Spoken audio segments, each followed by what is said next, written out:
So hello everyone, welcome back to our YouTube channel Sarkari cafe official. So friends, आज का ये video जो है उन कैंडिडेट्स के लिए खास होने वाला है जो आरआरबी एनटीपीसी 2024 एग्जाम को टारगेट कर रहे हैं, क्योंकि आज की इस वीडियो में आपको बताऊंगा कि जो भी एनटीपीसी का एग्जामिनेशन होता है तो उसका सिलेक्शन प्रोसेस क्या रहता है। बात करेंगे दोस्तों फॉर्म भरने से लेकर के ज्वाइनिंग तक क्या प्रोसेस रहता है, कितने स्टेज से आपको गुजरना होगा। एंड एक डाउट जो कि काफ़ी सारे कैंडिडेट्स के मन में होगा जरूर कि ये जो फाइनल मेरिट बनता है फ्रेंड्स, जिसमें कि फाइनल जो कट ऑफ होता है वो किसके बेस पे बनता है। जैसा कि आपको पता है कि इसमें दो एग्जामिनेशन होती है, एक तो कि CBT 1 होता है और एक आपका CBT 2 होता है। तो फाइनल जो मेरिट बनता है CBT 1 के मार्क्स पे बनेगा या फिर CBT 2 के मार्क्स पे बनेगा या फिर दोनों को मिला के बनेगा। सारा का सारा डाउट आपको इस छोटे से वीडियो में क्लियर हो जाने वाला है। इस वीडियो को देखने के बाद सिलेक्शन प्रोसेस के रिगार्डिंग और कोई वीडियो देखने की जरूरत आपको नहीं होगी। तो चलिए दोस्तों शुरू करते हैं इस वीडियो को। आप पूरा अंत तक इस वीडियो को देखिएगा। सबसे पहले देखिए दोस्तों, आपको मैं ओवरव्यू देता हूँ सिलेक्शन प्रोसेस का, उसके बाद 1 बाय 1 करके उसके बारे में डिटेल में भी हम लोग बात करेंगे। सबसे पहले देखिए दोस्तों प्रोसेस क्या रहेगा। तो सबसे पहला काम आपको फॉर्म फिलिंग करना होगा, उसके बाद CBT 1 का एग्जामिनेशन आपको देना होगा। जो भी CBT 1 एग्जाम देंगे उनको CBT 2 के लिए बुलाया जाएगा। अब कितने गुने बच्चे बुलाए जाएंगे उसके ऊपर भी बात करेंगे। जो CBT 2 को क्वालिफाई करेंगे उनको स्किल टेस्ट के लिए बुलाया जाएगा। स्किल टेस्ट में कितने गुने बच्चे बुलाए जाएंगे उसके ऊपर भी बात करेंगे।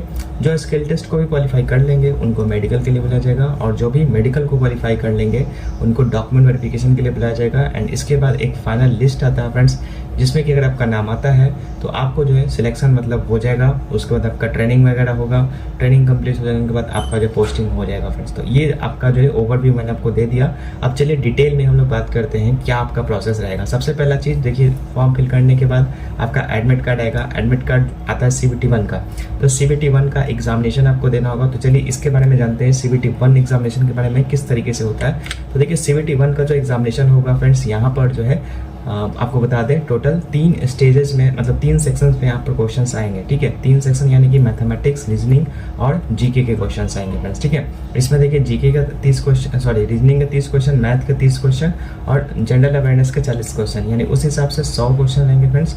100 मार्क्स के, एक क्वेश्चन 1 मार्क्स का रहेगा, तो उस हिसाब से 100 क्वेश्चन 100 मार्क्स का।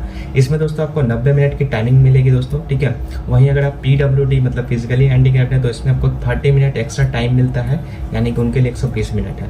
बाकी दोस्तों आपको बता दें इसमें नेगेटिव मार्किंग भी होती है, जो कि 1/3 का आपका होता है फ्रेंड्स। ठीक है, तो नेगेटिव मार्किंग है तो इस हिसाब से ही आपको क्वेश्चंस को क्वालिफाई करना होगा। अब देखिए CBT 1 एग्जामिनेशन का मैं थोड़ा बहुत आपको चीज़ बता देता हूँ। CBT 1 जो है आपका सिर्फ और सिर्फ क्वालिफाइंग नेचर का होता है। ठीक है, मतलब कि सिर्फ और सिर्फ इसको क्वालिफाई करना है। अब क्वालिफाई करने के लिए कितना मार्क्स चाहिए, ठीक है, उसके ऊपर ऑलरेडी मैंने एक वीडियो बना दिया है।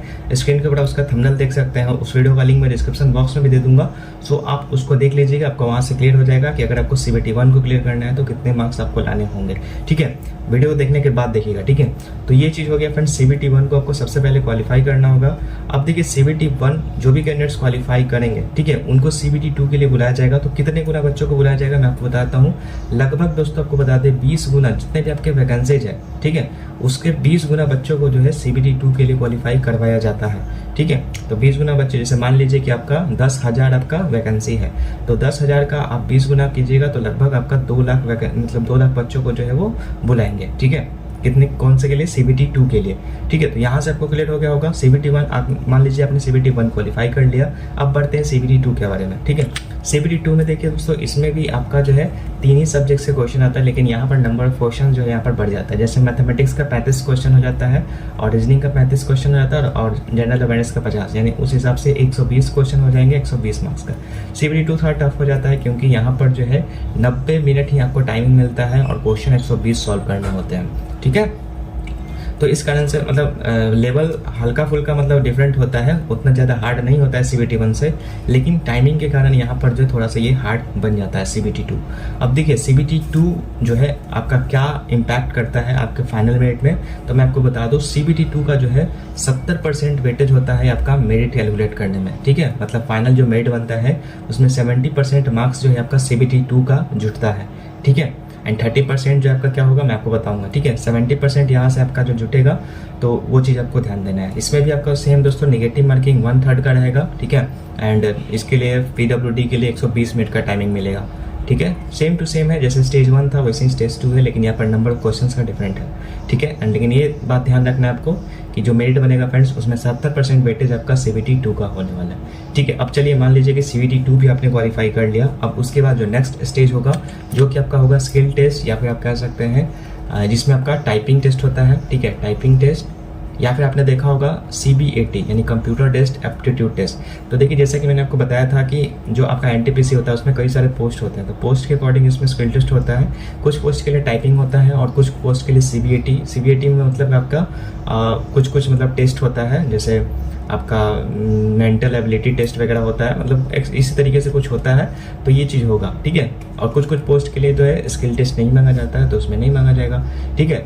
और मैं आपको बता दूं जो स्किल टेस्ट का वेटेज होता है फ्रेंड्स फाइनल मेरिट कैलकुलेट करने में वो 30% का होता है, ठीक है।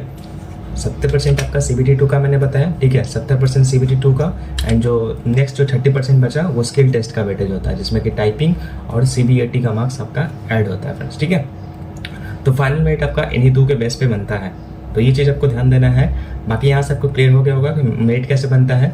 अब देखिए मान लीजिए स्किल टेस्ट भी आपने क्वालिफाई कर लिया, तो जो भी कैंडिडेट स्किल टेस्ट क्वालिफाई करेंगे, अब बात रहा दोस्तों जैसा कि मैंने बोला स्किल टेस्ट के लिए कितने बच्चे बुलाए जाते हैं, तो स्किल टेस्ट के लिए आपका जितना भी वैकेंसीज रहता है उसका 7 से 8 गुना बच्चे जो है बुलाए जाते हैं, ठीक है, 7 से 8 गुना बच्चे स्किल टेस्ट के लिए बुलाए जाते हैं, तो ये चीज़ को आपको ध्यान रखना है। अब मान लीजिए स्किल टेस्ट में जितने भी कैंडिडेट्स क्वालिफाई हुए उनको जो है यहाँ पर मेडिकल या फिर डॉक्यूमेंट वेरिफिकेशन दोनों कभी कभी एक साथ हो जाता है, तो मेडिकल और DV दोनों के लिए बुलाया जाता है। मेडिकल में बेसिकली आपका फिजिकली फिटनेस चेक किया जाता है, ठीक है, उसमें मतलब ज़्यादा कुछ होता नहीं है, लेकिन मेन फोकस यहाँ पर आपके आई पर होता है, आई विजन पे, क्योंकि देखिए रेलवे में आई विजन काफ़ी ज़्यादा इंपॉर्टेंट है, ठीक है। इसमें काफ़ी सारे ऐसे पोस्ट है जैसे सिग्नल का है, तो इसमें आपका आई जो है बहुत ही अच्छा होना चाहिए, तब जा करके आपको ये लेंगे, ठीक है। तो मेडिकल में मेन जो फोकस रहता है उनका आई विजन के ऊपर रहता है, तो बाकी आप लोग पहले से ही देख लीजिएगा आई विजन क्या है। बाकी मेडिकल के ऊपर हम लोग डिटेल में बात करेंगे कि कितना आई विजन चाहिए, सो उसके लिए आप चैनल को सब्सक्राइब करके रखिए, वो आपको मिल जाएगा वीडियो, ठीक है।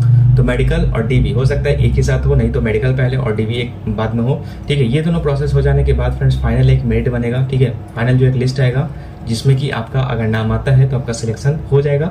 सिलेक्शन हो जाने के बाद फिर आपको ट्रेनिंग पीरियड के लिए भेजा जाएगा, ट्रेनिंग कंप्लीट हो जाने के बाद आपको जो फाइनल सिलेक्शन मिल जाएगा। तो ये मैंने कंप्लीट सिलेक्शन प्रोसेस आपको बता दिया है, ठीक है। आई होप कि आपका सारा डाउट क्लियर हो गया होगा।